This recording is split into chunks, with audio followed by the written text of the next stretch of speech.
नमस्कार बच्चों, मैं राजेश कुमार मीणा, सहायक आचार्य इतिहास, राजकीय महाविद्यालय अटरू। बच्चों, आज हम बीए प्रथम वर्ष के पेपर प्राचीन भारत के इतिहास के टॉपिक सिंधु घाटी सभ्यता के पतन के कारणों का अध्ययन करेंगे। सिंधु घाटी सभ्यता के पतन के क्या कारण थे, या यूं कहें हड़प्पा संस्कृति के पतन के क्या कारण थे। हड़प्पा संस्कृति सिंधु घाटी सभ्यता का दूसरा नाम है, क्योंकि सबसे पहले सिंधु घाटी सभ्यता में जो स्थल खोजा गया वो था हड़प्पा, इसलिए इसे हड़प्पा संस्कृति भी कहा जाता है। तो प्रश्न पूछा जाता है, सिंधु घाटी सभ्यता के पतन के क्या कारण थे, अथवा ऐसे भी पूछा जा सकता है, हड़प्पा संस्कृति के पतन के क्या कारण थे।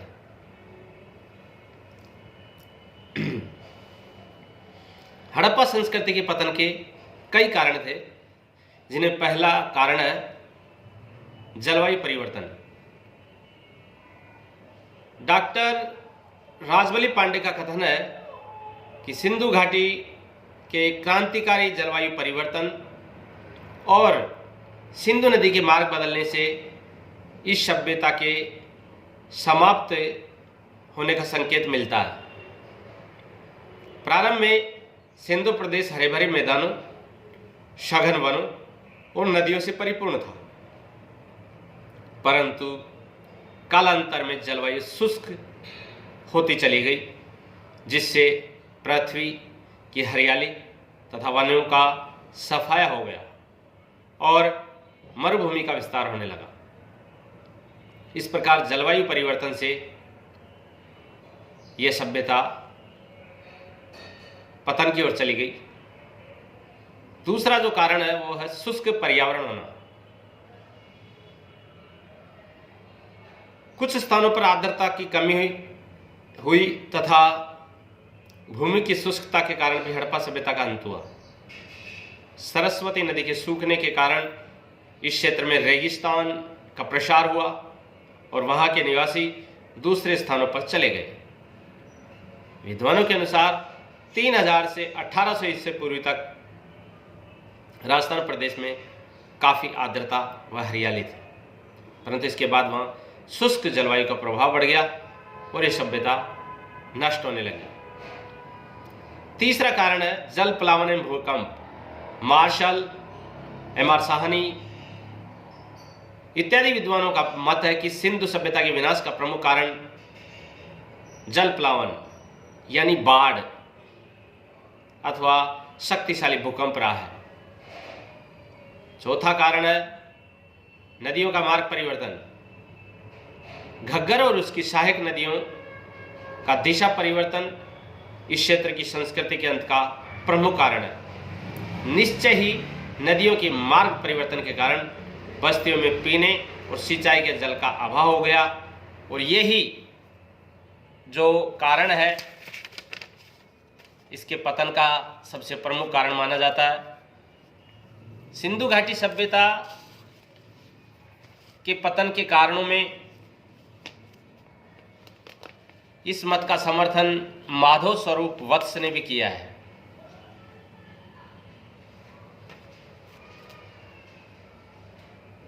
अगला जो कारण है, पांचवा कारण, बाह्य आक्रमण। सिंधु घाटी सभ्यता के विनाश का अगला कारण है बाह्य आक्रमण।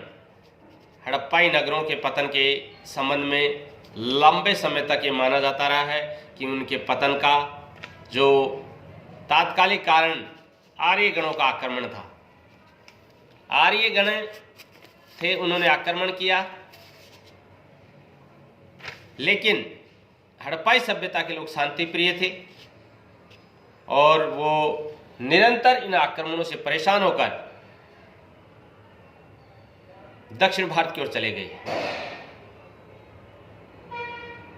और आर्यों ने इनके दुर्गों को नष्ट कर दिया। आर्यों के धर्म ग्रंथ ऋग्वेद से भी इस बात का स्पष्ट संकेत मिलता है। बलूचिस्तान में 3 स्थलों राणा घुंडई, नाल और डाबरकोट इस बात का संकेत देते हैं कि ये लूटपाट से तहस नहस हुए थे। अगला जो कारण है, छठा कारण भूकंप। कुछ इतिहासकारों का मत है कि किसी शक्तिशाली भूकंप के कारण सिंधु घाटी सभ्यता का विनाश हुआ। सातवां कारण है संक्रामक रोग।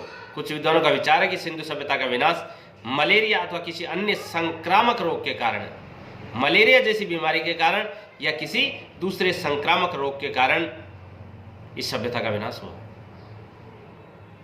आठवां कारण प्राकृतिक कारण, समुद्र तटीय भूमि का विस्तार, ऊपर उठना, नदियों द्वारा लाई हुई मिट्टी के जमाव से उनके मुहानों का अवरुद्ध होना और स्थान स्थान पर हवाओं द्वारा रेत का जमा किया जाना, इन प्राकृतिक कारणों के कारण इस सभ्यता का विनाश हो गया और लोग इन स्थानों को छोड़कर दूसरे स्थानों पर चले गए। यही इसके विनाश का कारण था। धन्यवाद।